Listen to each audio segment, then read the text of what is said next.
ನಾರಾಯಣಂ ಗುಣೈಃ ಸರ್ವೈರ್ಜೀರ್ಣಂ ದೋಷವರ್ಜಿತಂ ಜ್ಞೇಯಂ ಗಮ್ಯಂ ಗುರುಮಿಷ್ಟಾಭಿನತ್ವ ಸ್ತೋತ್ರಾರ್ಥ ಉಚ್ಯತೆ. ಸಮಸ್ತಗುಣ ಸಂಪೂರ್ಣಂ ಸರ್ವದೋಷ ವಿವರ್ಜಿತಂ ನಾರಾಯಣಂ ನಮಸ್ಕೃತ್ಯ ಗೀತಾ ತಾತ್ಪರ್ಯಮುಕ್ತ ನಾರಾಯಣಂ ವಂದೇ ಭಕ್ತಾಭೀಷ್ಟಫಲಪ್ರದಂ. ಆಯ್ತಾ? ಕರ್ತೇತಿ ಅನ್ವೇತಿ ಜೀವಃ ಸದಾ ತದ್ವಶಗಃ ಸನ್ ಕರ್ತ ನತು ಈಶವತ್ ಸ್ವತಂತ್ರ ಸನ್ ಕರ್ತ ಇತ್ಯರ್ಥಃ. ನಾನ್ಯಃ ಕರ್ತ ಇತಿ ಶ್ರುತಿಃ ಪೂರ್ವೋಕ್ತಿಶ್ಚ ಸ್ವತಂತ್ರ ಕರ್ತೃತ್ವ ನಿಷೇಧ ಪರ ಇತಿ ಭಾವಃ. ಎಲ್ಲೆಲ್ಲಿ ಜೀವನಿಗೆ ಕರ್ತೃತ್ವ ಇಲ್ಲ ಅಂತ ಹೇಳ್ತಾರೆ ಅಲ್ಲಿ ಸ್ವತಂತ್ರ ಕರ್ತೃತ್ವ ನಿಷೇಧ ಪರ, ಸ್ವತಂತ್ರ ಕರ್ತೃತ್ವ ಇಲ್ಲ ಅಂತ ಹೇಳ್ತಾ ಇದೆ ಅಷ್ಟೇ. ಅತ್ರ ಸದಾ ಇತ್ಯುಕ್ತಿ ಚಕ್ಷನ್ ಕ್ರೀಡನ್ನಿತಿ ಮುಕ್ತಾವಪಿ ಕರ್ತೃತ್ವ ಶ್ರವಣೇನ ಕದಾಚಿನ್ ನಿವರ್ತತೆ ಇತಿ ಕರ್ತೃತ್ವಂ ತಾತ್ವಿಕಮಿತಿ ವಕ್ತುಂ.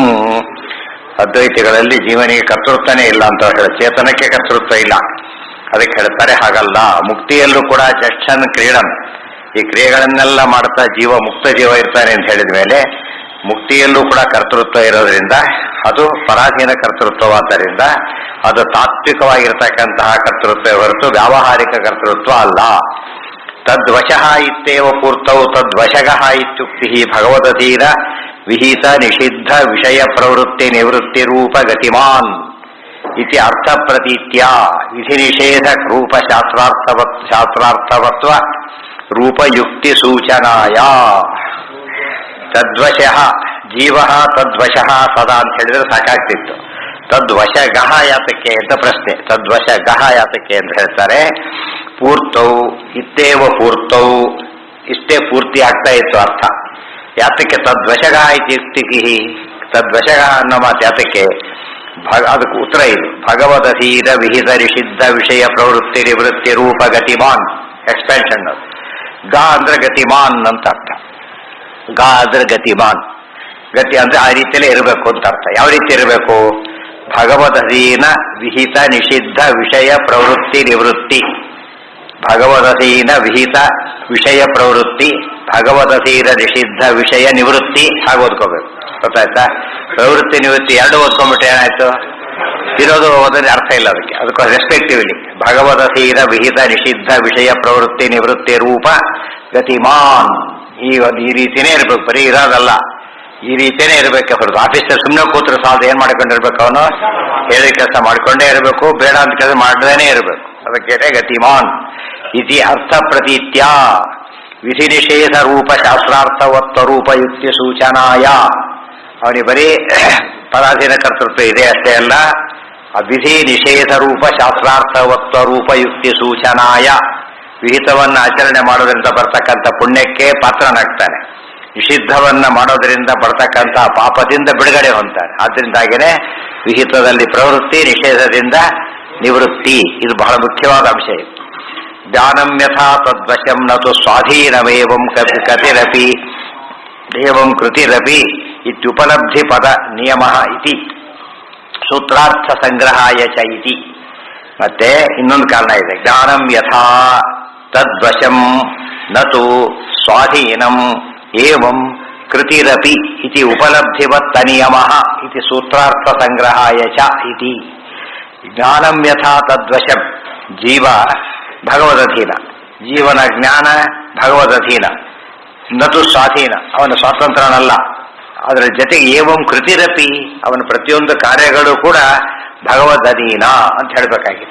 ಜೀವ ಅಧೀನ, ಅವರ ಜ್ಞಾನ ಅಧೀನ, ಅವ್ನು ಮಾಡ್ತಕ್ಕಂಥ ಕಾರ್ಯದ ಎಲ್ಲ ಕ್ರಿಯೆಗಳು ಅಧೀನ. ಇಷ್ಟೆಲ್ಲ ತಿಳ್ಕೊಳ್ಳೋದಕ್ಕೋಸ್ಕರ ತದ್ವಶಗಃ ಅಂತ ಹೇಳಿದ್ದಾರೆ. ಗತಿರಪಿ ಈಶವಶತ್ವೋಕ್ತಿ ಈಶಸ್ಯ ವಿದ್ಯಾದಿ ವಿಷಯತ್ವಂ ಸೂಚಯಿತು. ಗತಿರಪಿ ಈಶವಶತ್ವೋಕ್ತಿ, ಈ ಗತಿ ಈ ರೀತಿ ಇರುವಿಕೆಯೂ ಕೂಡ ಈಶವಶತ್ವ ಅಂತ ಅದಕ್ಕೆ ಹೇಳ್ತಾರೆ. ಈಶಸ್ಯ ವಿದ್ಯಾದಿ ಅವಿಷಯತ್ವಂ ಸೂಚಯಿತು. ಜೀವನಿಗೆ ವಿಧಿ ನಿಷೇಧ ಪಾತ್ರತ್ವ ಇದೆ, ಆದರೆ ದೇವರಿಗೆ ಅದಿಲ್ಲ. ಯಾಕೆ? ದೇವ್ರ ವಿಧಿ ನಿಷೇಧ ಯಾವಾಗ ಬರೋದು? ಪರತಂತ್ರನಾದಾಗ ಬರೋದು. ಸ್ವತಂತ್ರ ವಿಧಿ ನಿಷೇಧ ಇಲ್ಲ, ಆದ್ದರಿಂದ ದೇವ್ರ ವಿಧಿ ನಿಷೇಧ ಇಲ್ಲ ಅಂತ ಅರ್ಥ. ಸೊ ನಿಷೇಧ ಮಾಡಬಹುದು ಅಂತ ಹೇಳಿದ್ರೆ ಇದು ನಿಷೇಧ ಇಲ್ಲ ಅಂದ್ರೆ ಅರ್ಥ ಏನು ಅಂದ್ರೆ ನಿಷೇಧ ಯಾರು ನಿಮಗೆಲ್ಲ ಮಡಿಮೇಲೆ ಹೇಳ್ಬೇಕಾಗಿಲ್ಲ ಅಂತ ದೊಡ್ಡವ್ರು ಹೇಳಿದ ಏನರ್ಥ? ಅವರು ಮಾಡೇ ಮಾಡ್ತಾರೆ, ಮೇಲ್ಗೆ ಮಾಡೋದೇ ಇಲ್ಲ ಅಂತ ಅರ್ಥನೇ ಹೊರತು ನಿಮಗೆಲ್ಲ ಎಕ್ಸಾಮ್ಷನ್ ಅಂತ ಹೇಳಿದ್ರೆ ತಪ್ಪು ಮಾಡಿ ಅಂತ ಅರ್ಥ ಅಲ್ಲ. ತಪ್ಪು ಮಾಡೋದೇ ಇಲ್ಲ ಆದ್ರಿಂದ ನಿಮ್ಗೆ ಹೇಳ್ಬೇಕಾಗಿಲ್ಲ ಅಂತ ಅರ್ಥ. ಏನ ಕೃತಿರಪಿ ಉಪಲಬ್ಧಿವತ್ ಅನಿಯಮ, ಉಪಲಬ್ಧಿವತ್ ಅನಿಯಮ ಬಿಡ್ಸ್ಕೊಂಡ್ರೆ ಹಾಗಾಗುತ್ತೆ.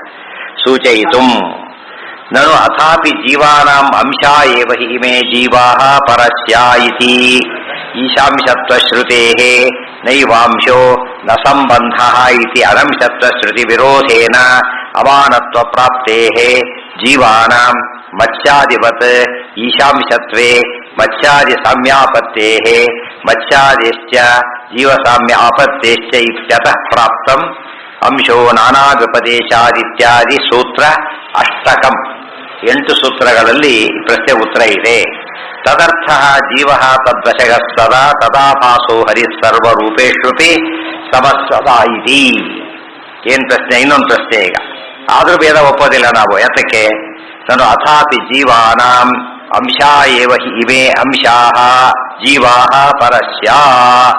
ಒಂದ್ ಗಡಿ ಶ್ರುತಿ ಹೇಳಿತು, ಅಂಶ ಏವ ಹಿ ಇಮೇ ಜೀವಾಃ ಪರಸ್ಯ. ಈ ಜೀವರೆಲ್ಲ ಪರಮಾತ್ಮನಿಗೆ ಏನಾಗಿದ್ದಾರೆ? ಅಂಶವೇ ಆಗಿದ್ದಾರೆ ಅಂತ ಹೇಳಿಬಿಡುತ್ತೆ ಫಸ್ಟ್ ಆಗಿ. ಮುಂದೆ ಇದು ಹೇಳಿದ್ರು, ಓಯಪ್ಪ ಸುಮ್ಮನೆ ಆಗ್ಲಿಲ್ಲ. ಇದು ಈಶಾಂಶತ್ವ ಶ್ರುತೇ. ಇದೊಂದು ಕಡೆ ಹೇಳ್ತಾರೆ ನೈವಾಂಶೋಡ ಸಂಬಂಧ, ಜೀವ ಪರಮಾತ್ಮನ ಅಂಶ ಅಲ್ಲ, ಯಾವ ಸಂಬಂಧನೂ ಇಲ್ಲ ಅಂತ ಅಲ್ಲಿ ಹೇಳ್ತಾರೆ. ಇಲ್ಲಿ ಅಂಶ ಏವ ಅಂತ ಜೋರಾಗಿ ಹೇಳಿ ಅಲ್ಲಿ ಅಲ್ಲೇ ಅಲ್ಲ ಅಂತ ಅಷ್ಟೇ ಜೋರಾಗಿ ಹೇಳಿ ಏನರ್ಥ ಇದಕ್ಕೆ? ಇತಿ ಅಂಶತ್ವ ಶ್ರುತಿ ವಿರೋಧೇನ. ಒಂದ್ ಕಡೆಗೆ ಅಂಶತ್ವ, ಇತಿ ಅನಂಶತ್ವ ಶ್ರುತಿ ವಿರೋಧೇನ. ಏನಂದ್ರೆ ಅಂಶ ಅಲ್ಲ ಅನ್ನೋ ಶ್ರುತಿ ಪರಸ್ಪರ ವಿರೋಧ ಬಂದಿದ್ದರಿಂದ ಏನಾಯ್ತು ಅಲ್ಲಿಗೆ? ಅದು ಪ್ರಮಾಣ ಅಲ್ಲ. ಹೇಗೆ ವಿರುದ್ಧ ಭಾಷಿತ್ವ ಎಂಬುದೇನದು? ಅಪ್ರಾಮಾಣ್ಯಕ್ಕೊಂದು ಕಾರಣ. ಅಮಾನತ್ವ ಪ್ರಾಪ್ತೇ ಹೇಳ್ತಾರೆ, ಬುದ್ಧ ಹೇಳ್ತಾರೆ. ಈಗ ಅಲ್ಲಿ ಏನು ಬಂತೀಗ? ಅಂಶ ಹೌದು ಅಂತ ಒಂದ್ಸರ್ತೆ, ಅಂಶ ಅಲ್ಲ ಅಂತ ಒಂದ್ಸರ್ತಿ. ಏನಿದೆಲ್ಲ ಅಂದ್ರೆ ಅದಕ್ಕೆ ಹೇಳ್ತಾರೆ. ಇಲ್ಲ ನೀವೇನ್ ಹೇಳ್ತೀರಾಗ? ಜೀವಾನಾಂ ಮತ್ಸ್ಯಾಧಿಪತಿ ಈಶಾಂಶತ್ವೇ. ಇನ್ನು ಅಂಶ ಅಂತ ಒಪ್ಕೊಂಡ್ರೆ ಇನ್ನೊಂದು ಪ್ರಾಬ್ಲಮ್ ಇದೆ. ಮತ್ತೆ ಅಂಶ ಅಂತ ಒಪ್ಕೊಂಡ್ರೆ ಏನ್ ಪ್ರಾಬ್ಲಮ್ ಇದೆ? ಮತ್ಸ್ಯ ಪರಮಾತ್ಮರ ಅಂಶ, ಆದ್ರಿಂದ ಪರಮಾತ್ಮನೇ. ಜೀವ ಪರಮಾತ್ಮರ ಅಂಶ ಅಂದ್ರೆ ಜೀವ ಪರಮಾತ್ಮನೇ ಅಂದಮೇಲೆ ಜೀವ ಅಂತ ಪದ ಹೋಯ್ತು ಅಲ್ಲಿಗೆ. ಪರಮಾತ್ಮ ಮತ್ಸ್ಯನ್ ಜೀವ ಅಂತ ಕರೀತಾರ? ದೇವರ ಅಂಶ ಆದ್ರೆ ಮತ್ಸ್ಯ ದೇವರು, ಜೀವ ದೇವರು. ಯಾಕೆ? ಜೀವ ಪರಮಾತ್ಮನ ಅಂಶ ಆದ್ದರಿಂದ. ಮತ್ಸ್ಯಾದಿ ಸಾಮ್ಯಾಪತ್ತೇ, ಮತ್ಸ್ಯಾದಿ ರೂಪಗಳೊಂದಿಗೆ ಸಾಮ್ಯ ಬಂತಕ್ಕಂಥ ಪ್ರಸಂಗ ಬಂತು. ಅದರ ಜೊತೆಗೆ ಮತ್ಸ್ಯಾದಿಶ್ಚ ಜೀವ ಸಾಮ್ಯಾಪತ್ತೇಶ್ಚ, ಮತ್ಸ್ಯಾದಿಗಳ ಗತಿ ಎಲ್ಲಿ ಬಂತು? ಜೀವರ ಗತಿ ಬಂದಾಗಾಯ್ತು. ಇಬ್ರು ಸಮಾಂತ ಒಬ್ಬ ಹೇಳಿದ, ನಮ್ಮಲ್ಲಿ ಏನಾಗುತ್ತೆ ಗೊತ್ತಾ? ರಾಜನ ಹೋದ, ರಾಜನ ತ್ರಿವಣ ರಾಜ ಕರೆದ, ಬಾರಯ್ಯ ಭಾರಿ ಭಾರಿ ಸಂತೋಷ, ಇಲ್ಲಿ ಕೂಡು ಬಾ, ನಾನೇನು ಒಂದೇ ಅಂತ ಭಾರಿ ಪ್ರೀತಿಯಿಂದ ಹೇಳಿದ. ಇವನೇನ್ ಮಾಡಿದ ಆಮೇಲೆ? ರಾಜ ನಾನೇನು ಒಂದೇ ಅಂದ. ರಾಜ ನೀನೇ ಅಂತ ಹೇಳಿದಾಗ ಏನರ್ಥ? ನಾನೇನು ಒಂದೇ ಅಂದ್ರೆ ಭಾರಿ ಪ್ರೀತಿ ಇದೆ ಅಂತ ಅರ್ಥ. ನೀನೇ ಅಂತ ಕೇಳಿದ್ರೆ ದಿಮ್ಮೆ ಕೊಟ್ಟು ತಲೆ ಕತ್ತರಿಸು ಅಂತ ಹೇಳ್ತಾನೆ. ಅದಕ್ಕೆ ಎಂದೂ ಕೂಡ ಕೆಳಗಿನವರಿಗೆ ಮೇಲಿನವರು ಸಾಮ್ಯ, ಮೇಲಿನವರಿಗೆ ಕೆಳಗಿನವರು ಸಾಮ್ಯ. ಕೆಳಗಿನವರು ಮೇಲಿನ ಸಾಮ್ಯ ಹೇಳಿದಾಗ ಒಂದು ಅನರ್ಥ ಇದೆ. ಇಲ್ಲದ ಗುಣಗಳನ್ನ ತರಬೇಕು ಅವರಲ್ಲಿ. ಮೇಲಿನವರು ಕೆಳಗೆ ತಗೊಂಡಾಗ ಇರೋ ಗುಣ ತೆಗೆದು ದೋಷವನ್ನು ಸೇರಿಸಬೇಕು. ಅಂದಮೇಲೆ ಜೀವ ಬ್ರಹ್ಮಕ್ಕೆ ಹೇಳಿದಾಗ 2 ರೀತಿ ಪ್ರಾಬ್ಲಮ್ ಇದೆ. ಜೀವನ ದೋಷಗಳೆಲ್ಲ ದೇವರಿಗೆ, ದೇವರ ಗುಣಗಳೆಲ್ಲ ದೇವರಿಗೆ. ಹೀಗಾಗಿ ದೇವರ ದೋಷ ಮತ್ತೆ ದೇವರಿಗೆ. ಹೀಗಾಗಿ ಇಷ್ಟದೇ ಅನ್ಯಾಯ ಆಗುತ್ತೆ. ಅದಕ್ಕೆ ವಜ್ರಾಸುರ ಯುದ್ಧ ಮೇಲೆ ಬೆರೀತಾರೆ, ಅಯೋಗ್ಯ ಪಾಪಿ ಹೀಗೆಲ್ಲ ಬೈತಾರೆ ಜೀವನ್ನ. ಜೀವ ಬ್ರಹ್ಮಕ್ಕೆ ಇದ್ರೆ ಜೀವರು ಏನಾಗ್ತಾನೆ? ಅಯೋಗ್ಯ ಪಾಪಿ ಎಲ್ಲ ಆಗಿಬಿಡ್ತಾನೆ, ಗೊತ್ತಾಯ್ತಾ ಅಂತ ಹೇಳ್ತಾರೆ. ಅದ್ರಿಂದ ಎಂದೂ ಕೂಡ ಈ ಕಡೆಯಿಂದ ನೋಡಿದ್ರು ತಪ್ಪು, ಆ ಕಡೆಯಿಂದ ನೋಡಿದ್ರು ತಪ್ಪು. ಜೀವನ ಇಲ್ಲದ ಗುಣ ಇಲ್ಲಿ ಆರೋಪ ಮಾಡಬೇಕು, ಅಲ್ಲಿ ಇಲ್ಲದ ದೋಷ ದೇವರಿಗೆ ತರಬೇಕು. ಯಾಕೆ? ಜೀವರಿಂದ ಶಿಫ್ಟ್ ಮಾಡಬೇಕು. ಅದೆಂದೂ ಸರಿಯಲ್ಲ. ಅಂಶೋ ನಾನಾ ವ್ಯಪದೇಶಾದಿತ್ಯಾದಿ ಸೂತ್ರಾಷ್ಟಕಂ. ನೀನು ತಪ್ಪು ತಿಳ್ಕೊಂಡಿದ್ದಿ. ಅಂಶ ಅಂತ ಹೇಳಿದ್ದು ಸರಿ, ಅಂಶ ಅಲ್ಲ ಅಂತ ಹೇಳಿದ್ದು ಸರಿ. ಅರ್ಥ ಆಯ್ತಾ? ಅಂಶ ಅಂತ ಹೇಳಿದ್ದು ಸರಿ, ಅಂಶ ಅಲ್ಲ ಅಂತ ಹೇಳಿದ್ದು ಸರಿ. 2 ವಿರುದ್ಧ ಹೇಗೆ ಸರಿ ಹೋಗುತ್ತೆ ಅಂದ್ರೆ ಅದಕ್ಕೆ ಹೇಳ್ತಾರೆ ಜೀವಾಹ ಜೀವಸ್ತದ್ವಚಗ ಸದಾ. ಕಂಟಿನ್ಯೂ ಮಾಡಬೇಕು. ಸದಾ ಭಾಸೋ ಹರಿ ಸರ್ವ ರೂಪೇಶ್ವ ವಿಸವಸ್ತದಾ. ಎಂಥ ಅಂಶ? ಗತಿರತ್ರ ಪ್ರವೃತ್ತಿ. ಇದು ಗತಿ ಎನ್ನ ಶಬ್ದ ಪ್ರವೃತ್ತಿ ಅಂತ ಅರ್ಥ. ಹಾಗೆಂದ್ರೆ ಅಪಿ ಹಿ ತದಾ ಪಾಸು ಅಪೀತಿ ಅನ್ವೇತಿ ಜೀವ ಸರ್ವದಾ ಹರ್ಯಧೀರ ಪ್ರವೃತ್ತಿಮಾನ್. ಇಲ್ಲಿ ಅಂಶ ಅಂತ ಕರೆದಿದ್ದು ಪರಮಾತ್ಮನ ಅಧೀನದಾಗ ಪ್ರವೃತ್ತಿ ಹೊಂದಿದ್ದಾನೆ ಎಂಬ ಅರ್ಥದಲ್ಲೇ ಹೊರತು ಪರಮಾತ್ಮನೇ ಆಗಿದ್ದಾನೆ ಎಂಬ ಅರ್ಥದಲ್ಲೇ ಅಲ್ಲ. ಅದಕ್ಕೆ ಅಂಶಗಳು ಎರಡು ಅಂತ ಹೇಳ್ಬಿಟ್ರು. ಒಂದ್ಯಾವುದು ಸ್ವರೂಪಾಂಶ, ಇನ್ನೊಂದ್ಯಾವುದು ಭಿನ್ನಾಂಶ. ಎಲ್ಲಿ ಅಂಶ ಏವ ಅಂತ ಹೇಳ್ತಾರೋ ಅಲ್ಲಿ ಭಿನ್ನಾಂಶ ಏವ ಅಂತ ಅರ್ಥ. ಎಲ್ಲಿ ಅಂಶಗಳಲ್ಲ ಅಂತ ಹೇಳ್ತಾರೋ ಅಲ್ಲೇನಂತ ಅರ್ಥ? ಸ್ವರೂಪಾಂಶ ಅಲ್ಲ ಅಂತ ಅರ್ಥ. ಯಾವ ಗೊಂದಲನೂ ಇಲ್ಲ. ಜೀವ ಸರ್ವದಾ ಹರ್ಯಧೀರ ಪ್ರವೃತ್ತಿಮಾನ್ ತದ್ವಶಗ ಸದಾ ಅಂತ ಹೇಳಿಬಿಟ್ಟು ಸದಾ ವಶ ಅಂತ ಹೇಳಿದ್ರು. ಎಷ್ಟು ವಶ ಅಂತ ಕೇಳಿದರೆ ಉತ್ತರ ಕೊಡ್ತಾರೆ, ಹರ್ಯಧೀರ ಪ್ರವೃತ್ತಿಮಾನ್ ಸದಾಭಾಸ, ಪ್ರತಿಬಿಂಬವಾಗಿರೋದ್ರಿಂದ ಸದಾ ಪರಮಾತ್ಮನ ಅಧೀನ. ಪ್ರತಿಬಿಂಬ ನೋಡಿದರೆ ಅಂಶ. ಯಾವ ರೀತಿ ಅಂಶ? ಉದಾಹರಣೆಗೆ ಯಾವ ರೀತಿ ಅಂಶ ಅಂದ್ರೆ, ಒಂದು ಇರುವೆ ಫೋಟೋ ಇದೆ. ಇರುವೆ ಫೋಟೋ ಹೇಗಿರ್ಬೇಕದು? ಇರುವೆ ಇದ್ದ ಹಾಗೆ ಇರಬೇಕು. ಚೇಳಿನ ಫೋಟೋ ಇರುವೆ ಫೋಟೋ ಅಂತ ಹೇಳಕ್ ಬರೋದಿಲ್ಲ. ಸೊ ಆದ್ರಿಂದ ಅಂಶ ಗೊತ್ತಾಯ್ತಾ? ಯಾರ್ದೋ ಫೋಟೋ ತೋರಿಸ್ದ, ಅವ್ರ ಫೋಟೋ ಅವ್ರಿಗೆ ಅರ್ಥಾತ್ ಸಂಬಂಧ ಇಲ್ಲ. ಆ ಫೋಟೋದಲ್ಲಿ ಏನಿರಬೇಕು? ಆ ವ್ಯಕ್ತಿ ಪೂರ್ತಿ ಸಾಮ್ಯ ಇದ್ರೆ ಮಾತ್ರ ಅಂಶ ಆಗೋದು. ಆದ್ರೆ ಆ ವ್ಯಕ್ತಿ ಅಲ್ಲ, ಆ ವ್ಯಕ್ತಿ ಅಲ್ಲ, ಆ ವ್ಯಕ್ತಿ ಅಲ್ಲ. ಹೌದು, ವ್ಯಕ್ತಿ ಸಾಮ್ಯ ಇದೆ, ಹೌದು. ಅದಕ್ಕೇನಂತಾರೆ? ಭಿನ್ನಾಂಶ ಅಂತ ಹೆಸರು. ಇದು ಇನ್ನೊಂದಿದೆ, ಚೇಳಿಗೆ ಹಾವು ಅಂಶ ಅಲ್ಲೇ ಇಲ್ಲ. ಯಾತಕ್ಕೆ ಅಂದ್ರೆ ಸಿಮಿಲಾರಿಟಿ ಇಲ್ಲೇ ಇಲ್ಲ. ಜೀವನಿಗೂ ಬರೋದ್ರೆ ಸಿಮಿಲಾರಿಟಿ ಇದೆ. ಏನಿದೆ? ಜ್ಞಾನವತ್ವ ಇತ್ಯಾದಿ ಸಿಮಿಲಾರಿಟಿ ಇರೋದ್ರಿಂದ ಯತ್ಕಿಂಚಿತ್ ಜ್ಞಾನಾನಂದಾದಿ ಮತ್ವ, ಯತ್ಕಿಂಚಿತ್ ಜ್ಞಾನಾನಂದಾದಿ ಮತ್ವ. ಖದ್ಯೋತ ಇದೆ, ಸೂರ್ಯ ಇದ್ದಾನೆ. ಖದ್ಯೋತ ಮುಣುಕುಳ, ಸೂರ್ಯ. ಅರ್ಥಾತ್ ಸಂಬಂಧ ಇಲ್ಲ, ಯೋಚನೆ ಮಾಡಲಿಕ್ಕೂ ಸಾಧ್ಯ ಇಲ್ಲ. ಬಟ್ ಒಂಚೂರಿದೆ, ಏನದು? ಬೆಳಿಗ್ಗೆ ಪಟ್ ಹೊಡಿತಾ ಇದೆ. ಸೊ ಈ ಅರ್ಥದಲ್ಲಿ ಜೀವ ಅಂಶನೇ ಹೊರತು ಇದು ಭಿನ್ನ ಅಂಶ ಇದೆ. ಈ ಅಂಶದಲ್ಲಿ ಅಂಶ ಇದೆಲ್ಲ ಅವ್ರಿಗೆ ಯೋಚನೆ ಮಾಡೋಕೆ ಬೇಕೂ ಇಲ್ಲ, ಅವ್ರಿಗೆ ಗೊತ್ತೂ ಇಲ್ಲ. ಬ್ರಹ್ಮಸೂತ್ರ ಅಂತ ತಲೆಹರಟೆ ತಿಳ್ಕೊಂಡು ತಲೆಹರಟೆ ಅರ್ಥ ಬರಲಾಗಿತ್ತು. ಸಾಧ್ಯನಾ ಅದು?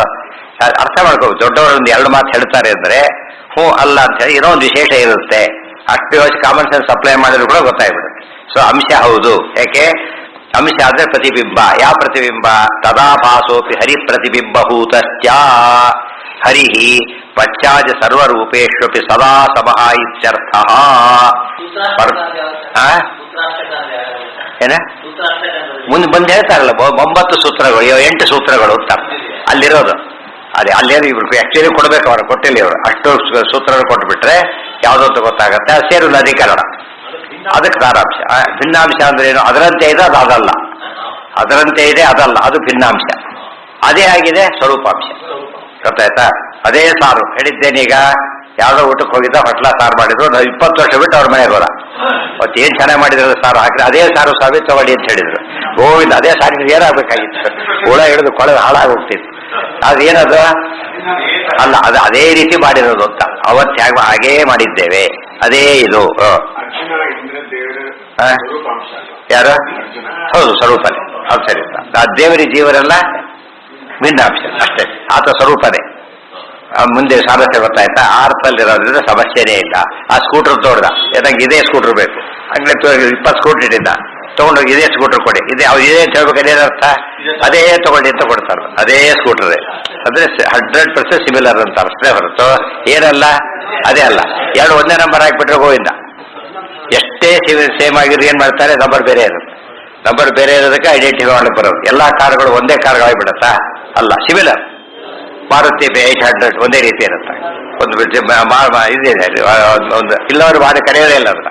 ಇದೇ ಏನೋ ತೋರಿಸ್ತೀರಿ ಮಾರುತಿ 800 ಹೇಗೆ ಅಂತ ಕೇಳಿದ್ರೆ ಸಿಮಿಲಾರಿಟಿ ಇರಲೇಬೇಕು. ಸ್ಕೂಟರ್ ಅಂತ ಹೇಳಿ ಕಾರ್ ತೋರಿಸಿದ್ರೆ ಅಲ್ಲ, ಸಿಮಿಲಾರಿಟಿ ಇಲ್ಲ ಅಲ್ಲಿ. ಕಾರು ಅಂತ ಹೇಳಿ ಲಾರಿ ತೋರಿಸಿದ್ರೆ ಇಲ್ಲ. ಇನ್ನೊಂದು ಕಾರಿಗೆ ಅದಕ್ಕೆ ಸಾಮ್ಯ ಇದೆ, ಬಟ್ ಅದೇ ಕಂಪನಿ ಕಾರಿಗೆ ಪೂರ್ಣ ಸಾಮ್ಯ ಇದೆ. ಈಗ ಅದಕ್ಕೆ ಅದೇ ಬ್ಯಾಚಲ್ಲಿ ಅದೇ ಇದ್ರಲ್ಲಿ ಮಾಡಿದ್ರೆ ಒಂದೇ ರೀತಿ. ಇದೆಲ್ಲ ಲೋಕದಲ್ಲಿ ನಡೀತಿರೋದೇ. ಅದು ಬಿಟ್ಟು ತಲೆ ಹೇಳ್ತೀವಿ, ಅರ್ಥ ಬರಿಬಾರದು.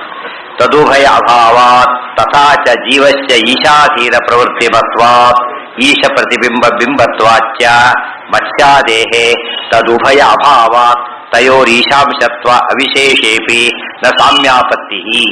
ಜೀವನಿಗೆ ಈಶಾಧೀನ ಪ್ರವೃತ್ತಿ ಇದೆ, ಈಶ ಪ್ರತಿಬಿಂಬನಾದ್ದರಿಂದ. ಮತ್ಸ್ಯಾದಿಗಳಿಗೆ ಈಶಾಧೀನ ಪ್ರವೃತ್ತಿ ಇಲ್ಲ. ಯಾತಕ್ಕೆ? ತಾನೇ ಬರ್ತದೆ, ತಾನೇ ಭಗವಂತನಾದ್ರೆ ಈಶಾಧೀನ ಪ್ರವೃತ್ತಿ ಇಲ್ಲ. ಇವರು ಈಶಾಧೀನ ಪ್ರವೃತ್ತಿ ಇದೆ. ಈಶಾಧೀನ ಪ್ರವೃತ್ತಿ ಇಲ್ಲದ್ದು ಸ್ವರೂಪಾಂಶ, ಈಶಾಧೀನ ಪ್ರವೃತ್ತಿ ಇರೋದು ಭಿನ್ನಾಂಶ ಅಷ್ಟೇ. ಮತ್ಸ್ಯಾದೇರ ಭಿನ್ನಾಂಶತ್ವಾದಿತಿ ಭಾವ ತತ್ ಅತ್ರೋಕ್ತಾಸು ಸರ್ವಾಸ್ವಪಿ ಯೋಜನಾಸು ಉಕ್ತಾರ್ಥೇಷು ಪ್ರಮಾಣಾಪೇಕ್ಷಾಯಾಂ ವೈದಿಕ ವಚನ ಪರಾಮರ್ಶಕತೆಯ ತೇನೈವೇತಿ ಪದಂ ಪ್ರತಿಯೋಜನಂ ಅನುವೃತ್ಯ ಭಾಷ್ಯೋಕ್ತ ವಚನಾನಿ ಊಹ್ಯಾನಿ ಗ್ರಂಥ ಗೌರವ ಭಯಾತ್ ನ ಪ್ರಪಂಚತೆ. ಇಷ್ಟಕ್ಕೆಲ್ಲ ಸುಮ್ಮನೆ ಹೇಳಿದಾಗಲ್ಲ, ಪ್ರತಿಯೊಂದಕ್ಕೂ ಪ್ರಮಾಣ ಇದೆ. ಅತ್ರ ಉಕ್ತಾಸು ಸರ್ವಾಸ್ವಪಿ ಯೋಜನಾಸು ಜೀವಸ್ತದ್ವಶಗಸ್ತದ. ಎಷ್ಟು ಅಧಿಕರಣಕ್ಕೆ ತಾತ್ಪರ್ಯ ಹೇಳಿದರು. ಒಂದು ಸ್ತಾ ಹೋಗ್ಬಿಟ್ರು. ಅವಾಗೇನಿಸುತ್ತೆ, ಬರೀ ಬುದ್ಧಿವಂತಿಕೆ ಆಯಿತು ಅಂತ ತಿಳ್ಕೊಳಕ್ ಹೋಗಬೇಡಿ. ಇದಕ್ಕೆಲ್ಲ ಏನಿದೆ? ಪ್ರಮಾಣಾಪೇಕ್ಷಾಯ. ಏನು ಪ್ರಮಾಣ, ಏನು ಆಧಾರ, ಅರ್ಥ ಮಾಡಿ. ಏನು ಆಧಾರ ಅಂತ ಕೇಳಿದರೆ, ವೈದಿಕ ವಚನ ಪರಾಮರ್ಶಕತೆಯ. ವೈದಿಕ ವಚನಗಳಾಗಿವೆ ಅಂತ ತೇನೈವ.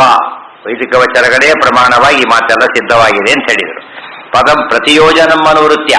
ಪ್ರತಿಯೋಜನಂ, ಪ್ರತಿಯೊಂದು ಪ್ರಶ್ನೆಗೆ ಯೋಜನ, ಉತ್ತರವಾಗ ಯೋಜನೆ ಮಾಡಬೇಕಾದ್ರೆ ತೇನೈವ ಅನ್ನೋ ಪದನ ಸೇರಿಸಿಕೊಂಡು ಆ ವೇದವಾಕ್ಯ ಇರೋದ್ರಿಂದ ಈಗ ಅರ್ಥ ಮಾಡಬೇಕು ಅಂತ ಸೇರಿಸ್ಕೊಂಡು ಓದಬೇಕು. ಆಮೇಲೆ ಎಲ್ಲಿವೆ ವೇದವಚನಗಳು ಅಂದರೆ ಭಾಷ್ಯೋಕ್ತ ವಚನಾನಿ ಊಹ್ಯಾನಿ. ಭಾಷ್ಯದಲ್ಲಿ ಆಚಾರ್ಯ ಏನ್ ಮಾಡಿದ್ದಾರೆ, ಇದು ಸಂಗ್ರಹ ಆದ್ರಿಂದ ಕೊಟ್ಟು ಎಲ್ಲ ಅಲ್ಲಿ ಕೊಟ್ಬಿಟ್ಟಿದ್ದಾರೆ. ಮತ್ತೆ ನೀವು ತೋರಿಸ್ರಿ ಅಂದ್ರೆ ಗ್ರಂಥ ಗೌರವ ಭಯಾತ್ರ ಪ್ರಪಂಚತೆ.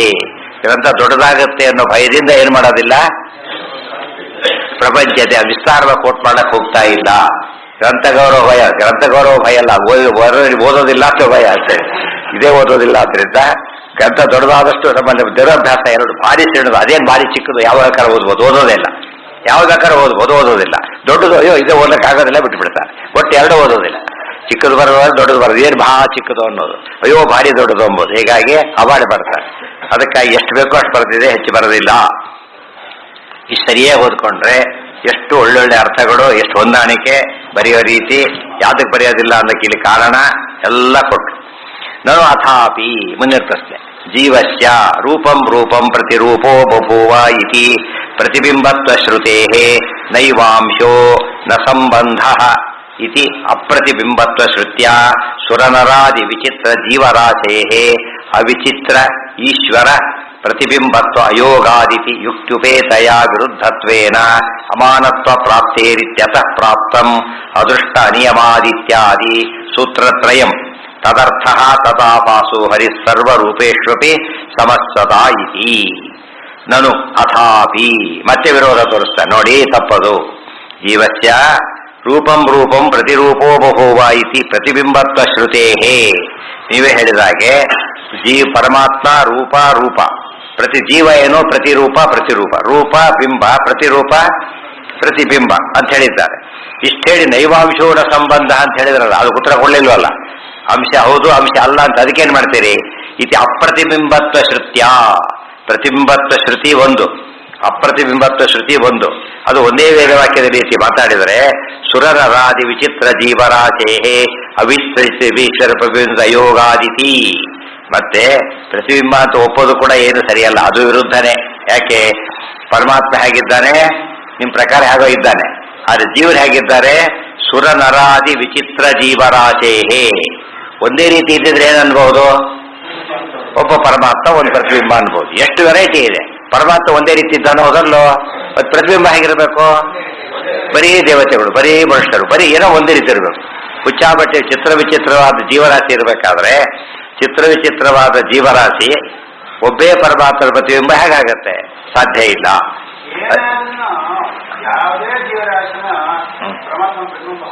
ಹೌದು, ಯಾಕೆಂದ್ರೆ ಆ ಪ್ರತಿಬಿಂಬ ಏನಿರ್ಬೇಕಂದ್ರೆ ಸಿಮಿಲಾರಿಟಿ ಬೇಕಲ್ಲ.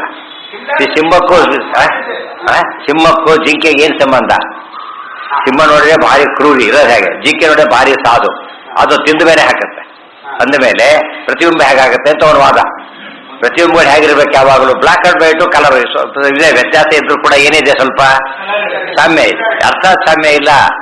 ಸಿಂಹ ಎಲ್ಲಿ, ಇಲಿಯಲ್ಲಿ ಹೋಗ್ಲಿ, ಹುಲಿಯಲ್ಲಿ ಇಲಿಯಲ್ಲಿ. ಪ್ರತಿಬಿಂಬ ಅಂದ್ಮೇಲೆ ಎಲ್ಲ ಹುಲಿ ಇದ್ದಾಗಿದ್ರು ಸರಿ, ಇಲಿ ಇದ್ದಾಗಿದ್ರು ಸರಿ. ಕೆಲವು ಪ್ರತಿಬಿಂಬ ಹುಲಿ ಇದ್ದಾಗೆ, ಕೆಲವು ಪ್ರತಿಬಿಂಬ ಇಲಿ ಇದ್ದಾಗೆ. ಏನಿದೆ? ಹೇಗೆ ಸಾಧ್ಯ?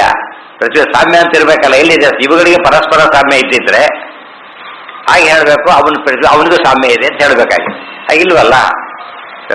ಅವಿಚಿತ್ರ ಈಶ್ವರ ಪ್ರತಿಬಿಂಬ, ಈಶ್ವರ ಪ್ರತಿಬಿಂಬಗಳು ಅವಿಚಿತ್ರ. ಆದ್ರೆ ಈಶ್ವರ ಬಿಂಬ ಅವಿಚಿತ್ರ, ಬಿಂಬ ಪ್ರತಿಬಿಂಬಗಳೆಲ್ಲ ವಿಚಿತ್ರ. ಆದ್ದರಿಂದ ಅವು ಪ್ರತಿಬಿಂಬಾತ್ಮ ಅಯೋಗ, ಪ್ರತಿಬಿಂಬಾತ್ಮ ಕೂಡ ಸಾಧ್ಯ ಇಲ್ಲ. ಅದೇ ಯುಕ್ತಿ ಜೋರಾಗಿದೆ. ಈಶ್ವರ ಜೀವನ ಬಿಂಬ ಅಂತಾಗ್ಲಿ, ಜೀವ ಈಶ್ವರ ಪ್ರತಿಬಿಂಬ ಅಂತ ಹೇಳಕ್ ಸಾಧ್ಯ ಇಲ್ಲ. ಯಾಕೆ? ಯುಕ್ತಿ ಅಗೇನೆಷ್ಟಿದೆ. ವಿರುದ್ಧತ್ವೇನ ಅಮಾನತ್ವ ಪ್ರಾಪ್ತೇ ಇತ್ಯತಃ ಪ್ರಾಪ್ತಂ. ಆದ್ರಿಂದ ಈ ರೀತಿ ಯಾರ್ದೋ ಫೋಟೋ ತೋರಿಸಿ ಯಾರ್ದೋ ಚಿತ್ರ ಅಂತ ಹೇಳಿದ್ರೆ ಒಪ್ತಾರ? ಏನಿರ್ಬೇಕು ಅದರಲ್ಲಿ? ಎಷ್ಟೋ ಸರ್ತೆ ಅವ್ರು ಯಾವುದೋ ಒಂದು 50 ವರ್ಷದ ಸೀನಿಯರ್ ಸಿಟಿಸನ್ಶಿಪ್ಗೆ ಅಪ್ಲೈ ಮಾಡಿದ್ದಾರೆ. ಈಗ ಸರ್ ಚಿಕ್ಕ ಹುಡುಗ ಮಗು ಫೋಟೋ ಹಾಕಿಬಿಟ್ರೆ ಅವನೇ ಇರ್ಬೋದು. ಆಕ್ಚುಲಿ ಪಾಪ ಏನೇನೂ ಇದಿಲ್ಲ, ವ್ಯತ್ಯಾಸ ಇಲ್ಲ. ಆದ್ರೆ ಅವ್ರ ಫೋಟೋ ತಪ್ಪಲ್ಲ. ಯಾತಕ್ಕೆ? ಏಜ್ ಡಿಫರೆನ್ಸ್ ಇದೆ ಅಂತ ಹೇಳೋದಿಲ್ಲ. ಅಷ್ಟು ಏಜ್ ಡಿಫರೆನ್ಸ್ ಇದ್ದಿದ್ದಕ್ಕೆ ಫೋಟೋ ಅಲ್ಲ ಅಂತ ರಿಗೆಟ್ ಮಾಡ್ಬೇಕಾ? ಸಿಗ್ನೇಚರ್ ಚೇಂಜ್ ಆದ್ರೆ ಚೇಂಜ್ ಮಾಡಿಬಿಡ್ತಾರೆ. ಅಂತ ಹೊತ್ತಿನಲ್ಲಿ ಇದು ಹೇಗೆ ಸಾಧ್ಯ? ದೇಫೋರ್ ಅಲ್ಲ ಅಂತ ಅವನ ವಾದ. ಪ್ರಾಪ್ತ ಅದೃಷ್ಟ ಅನಿಯಮಾದಿ ಇಲ್ಲಿ ಮಾಡ್ಬೇಕಾದ್ರೆ ಭಾರಿ ಭೇದಕ್ಕೆ ಅಡ್ವೊಕೇಟ್ ಮಾಡ್ತಾರೆ, ಐಕ್ಯ ತಾರೆ ಹೇಳ್ತಾರೆ. ಮತ್ತೆ ಇಂಥ ಇಷ್ಟೆಲ್ಲ ವ್ಯತ್ಯಾಸ ಇದ್ಮೇಲೆ ಅಭೇದ ಹೇಗೆ ಬರುತ್ತೆ ಅಂತ ಪ್ರಶ್ನೆ ಕೇಳಿದ ಕತೆ ಮುಗಿತು. ಒಂದು ಸ್ವಾರಸ್ಯ ಏನು ಗೊತ್ತಾ? ನೀನು ಜೀವನನ್ನ ಈಶ್ವರ ಪ್ರತಿಬಿಂಬ ಅಂತ ಒಪ್ಲಕ್ಕೆ ತಯಾರಿಲ್ಲ ಈ ಮಾತಿನ ಪ್ರಕಾರ. ಐಕ್ಯ ಹೇಳ್ತೀಯಲ್ಲ ಸಾಧ್ಯರಾಗಿದ್ರೆ. ಅರ್ಥ ಆಯ್ತಾ? ಈಗ ಸಾಮ್ಯನೇ ಒಪ್ಲಕ್ಕೆ ಸಾಧ್ಯ ಇಲ್ಲದೆ ನೀನು ಸೇಮ್ ಹೇಳ್ತೀಯಲ್ಲ. ಇದು ಪಾಪ ಪರಿಸಿರ್ತಾರೆ, ಮೈಸೂರು ಪಾಕ್ ಮಾಡಬೇಕು ಅಂತ ಸ್ವೀಟ್ ಪರಿಸಿರ್ತಾರೆ. ಜಿಲೇಬಿ ಹಾಕ್ಬಿಟ್ಟು ದೊಡ್ಡ ಗಲಾಟೆ ಬರ್ತಾರೆ ಪರಿಸ್ತಾರೆ. ಅದಕ್ಕೆ ಕೊನೆಗೆ ಅದು ಸ್ವೀಟ್ ಇದು ಸ್ವೀಟ್ ಅವ್ರು ಒಪ್ಪೋದಿಲ್ಲ. ಅವ್ರು ಏನ್ ಮಾಡ್ತಾರೆ? ಸ್ವೀಟ್ ಅಂತ ಬೆಲ್ಲ ಹಾಕ್ಬಿಟ್ರೆ ಬೆಲ್ಲ ಕರಡಿಟ್ಟು ಅಂತ ಹೋಗ್ಬಿಟ್ಟು ಎಲ್ರಿಗೂ ಕೂಡ ಒಂದಿಷ್ಟು ಚಮಚ ಸಕ್ಕರೆ ಹಾಕಿಬಿಟ್ರೆ ಚಾರ್ಜ್ ಮಾಡಿರೋದು ₹100 ₹200 ಒಂದೊಂದಕ್ಕೆ ಹಾಕ್ಬೇಕು. ಒಂದು ಸ್ಪೂನ್ ಚಮಚ ಸ್ವೀಟ್. ಹೌದು 100%. ಯಾಕೆ? ಸ್ವೀಟ್ ಅದ್ರದ್ದೇ ಸ್ವೀಟ್ ಆಗೋದು. ಅದು ಏನಂತ ಒಪ್ಪಲ್ಲ ಅವನು? ಸ್ವೀಟ್ ಒಪ್ಪ ಮಾಡಿಲ್ಲ ಅಂತ ಹೇಳ್ದೆ. ಯಾಕೆ?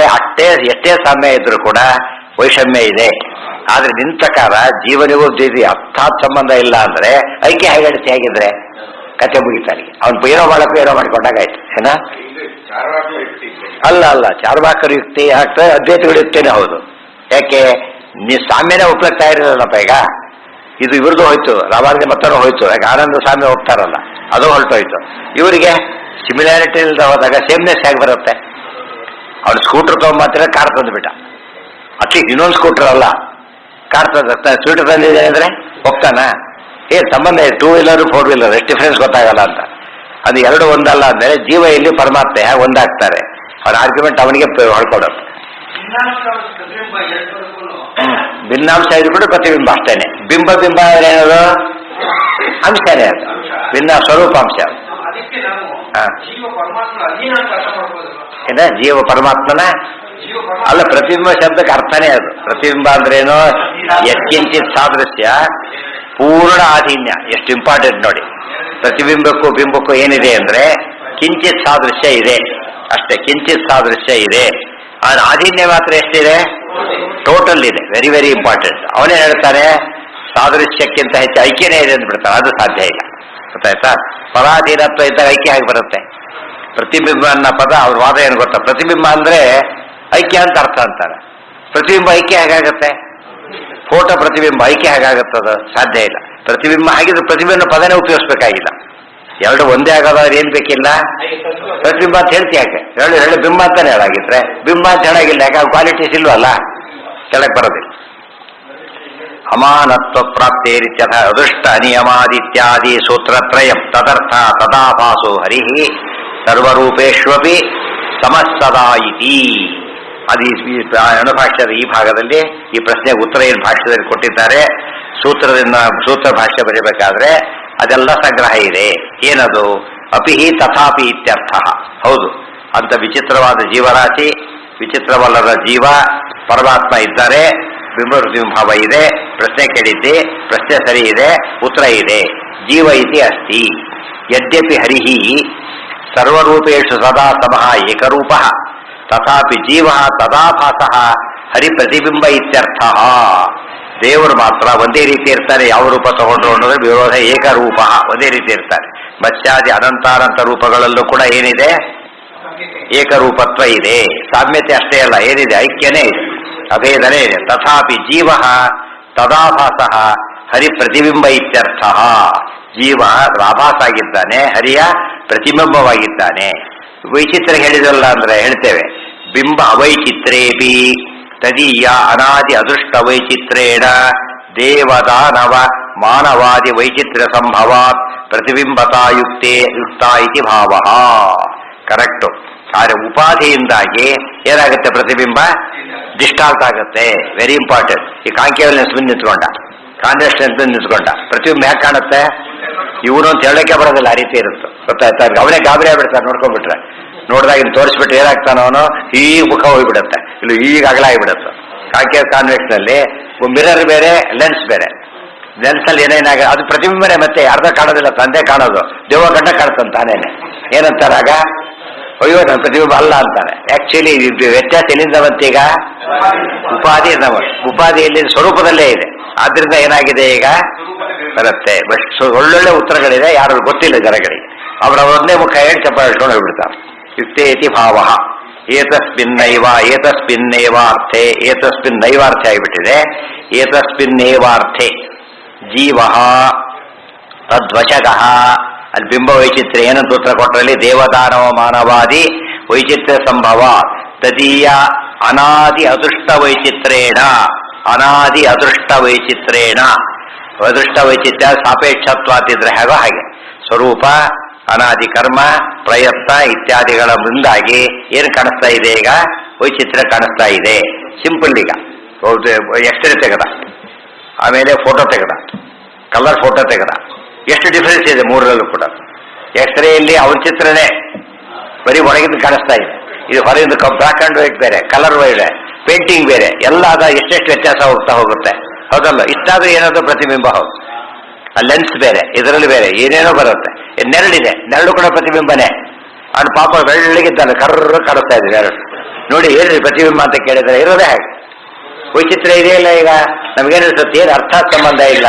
ಅವನು ಹೇಗಿದ್ದಾನೆ, ಮನ್ಮಥ ಆಗಿದ್ದೋದ್ರೆ ಕಪ್ಪಗಿದೆಯಲ್ಲ ಅಂತ ಕೇಳಿದರೆ ಉಪಾಧಿ ಎಲ್ಲಿಂದ ಬಂತದು? ಅವ್ರ ಕರ್ಮಾದಿಗಳು ಸೇರ್ಕೊಂಡಿದ್ದು ಹಾಗಾಗಿಬಿಟ್ಟಿದೆ ಅಷ್ಟೇ. ಎಷ್ಟೋ ಜನ ಯಾತ್ರೆ ಹೋಗಿರ್ತಾರಲ್ಲ, ಬರೋ ಹೊತ್ತಿ ಕಪ್ಪಾಗಿಬಿಟ್ಟಿರ್ತಾರೆ. ಇಲ್ಲಿ ಸ್ವಲ್ಪ ಕಡಿಮೆ ಎಕ್ಸ್ಪೋಸ್ ಆಗ ಬಸ್ಸಲ್ಲಿ ಹೋಗ್ಬಿಡ್ತಾರೆ. ಈ ಸರ್ವೆ ಮಾಡಕ್ಕೆ ಹೋದಾಗ ಬರೀ ಬಿಸ್ತಲ್ಲಿ ಎಕ್ಸ್ಪೋಸ್ ಆಗಬೇಕು. ಅವರು ಕರ್ರ ಕಪ್ಪಾದ ಪದ ಕೋತಿ ಅಂತಾನೆ ಕರಿತಿರ್ತಾರೆ. ವಾಪಸ್ ಬಂದಾಗ ಒಂದು 15-20 ದಿವಸ ಬೇಕು ಧರ್ಮಲ್ಲ ಆಗ್ಬೇಕಾರೆ.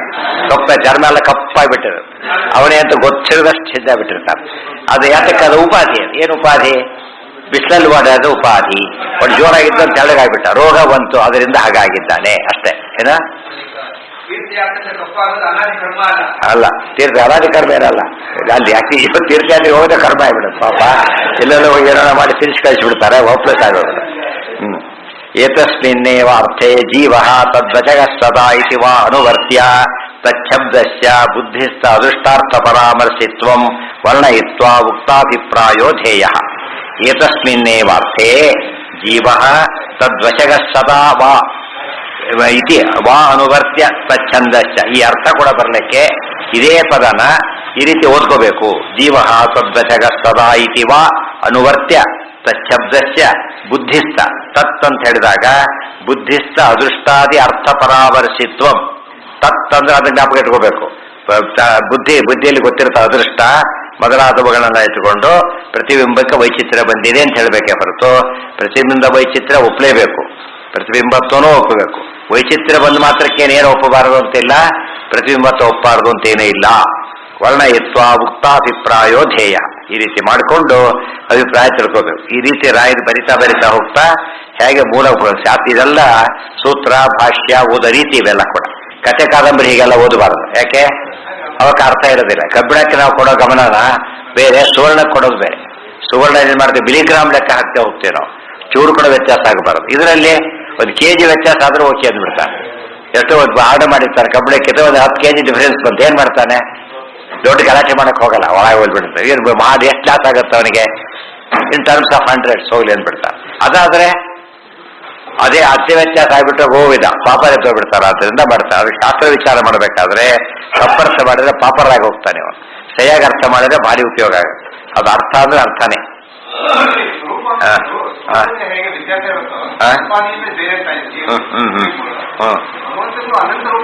ಹೌದು. ಯಾವ್ದಕ್ಕೆ? ಅದು ಬೇರೆ. ಬಿಂಬನೆ ಯಾತಕ್ಕೆ ಇರಬಾರ್ದು ಪ್ರಶ್ನೆ ಬೇರೆ. ನಮಗೇನೀಗ ಸುಲಭವಾದ ಉತ್ತರ ಸಿಗ್ಬೋದು, ಅಲ್ಲಿವರೆಗೆ ಯಾಕೆ ಹೋಗ್ಬೇಕು? ಗೊತ್ತಾಯ್ತಾ? ಸುಲಭವಾದ ಉತ್ತರ ಎದುರಿಗಿರ್ಬೇಕಾದ್ರೆ ಅಲ್ಲಿ ಹೋಗಿ ನೆಸಿಟಿನೇ ಇಲ್ಲ. ಎಷ್ಟು ಜೀವನ ವೆರೈಟಿ ಇದೆಯೋ ಪರಮಾತ್ಮ ಅಷ್ಟು ಟೈಪ್ ಬಿಂಬ ರೂಪನೂ ಇದೆ. ಮಚ್ಚ ರೂಪದಲ್ಲೇ ಬಿಂಬ ರೂಪನಾಗಿದ್ದಾನೆ. ಗೊತ್ತಾಯ್ತಾ? ಅಷ್ಟು ರೂಪ ಇದೆ. ಆ ಉತ್ತರ ಹೋಗಬೇಕಾಗಿಲ್ಲ. ಅದಕ್ಕೆ ಸಿಂಪಲ್ ಆಗಿ ಇಲ್ಲೇ ಇದೆಯಲ್ಲ, ಅದೃಷ್ಟ ಇಲ್ಲೇ ಉತ್ತರ ಸಿಗಬೇಕಾದ್ರೆ ಅಲ್ಲಿಗೆ ಯಾಕೆ ಹೋಗ್ಬೇಕು? ಒಂದು ಮಾತಿದೆ, ನಾವು ಮನೆಯಲ್ಲೇ ಇದು ಸಿಗಬೇಕಾದ್ರೆ ಅರ್ಕೆ ಚೇನ್ ಮಧುವಿಂದೇತ.